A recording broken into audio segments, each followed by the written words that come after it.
Molt bon any a tothom i benvinguts al primer videoblog del 2022, que el dediquem al català, a la salut del català, de la llengua pròpia de la nostra ciutat aquí a la capital del país, i com el govern d'Ada Colau i de Jaume Collboni només fa que empitjorar la situació, que empitjorar aquesta emergència lingüística que viu avui el català, especialment entre els joves, a la capital del nostre país. Junts per Catalunya hem estat liderant totes les iniciatives que s'estan fent a l'Ajuntament de Barcelona a favor de la llengua.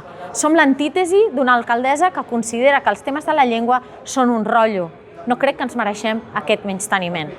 I com que hem estat liderant totes aquestes iniciatives, aquesta setmana també som aquí davant de la Plataforma per la Llengua amb 3 objectius. La primera, denunciar tots els incompliments, de que tots els plans i totes les mesures en favor del català que s'havien compromès a fer des de l'Ajuntament de Barcelona s'estan incomplint.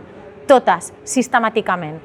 2, denunciar els incompliments flagrants, alguns dels quals molt recents, en contra i d'un menysteniment constant contra el català, des de campanyes publicitàries que està mal escrit, des de campanyes publicitàries i denuncis que no es fan en català, contractació en què el català està per sota del castellà, formació, avisos i comunicació amb la ciutadania.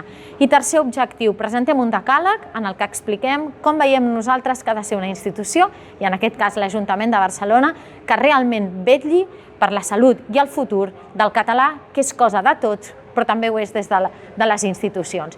I ho fem aquí, a la Plataforma per la Llengua, una de les entitats que està treballant més i millor en favor del català a la capital i a la resta dels països catalans. I ho fem amb ells de la mà per seguir treballant i seguir lluitant entre tots per la salut i el futur de la nostra llengua pròpia del català.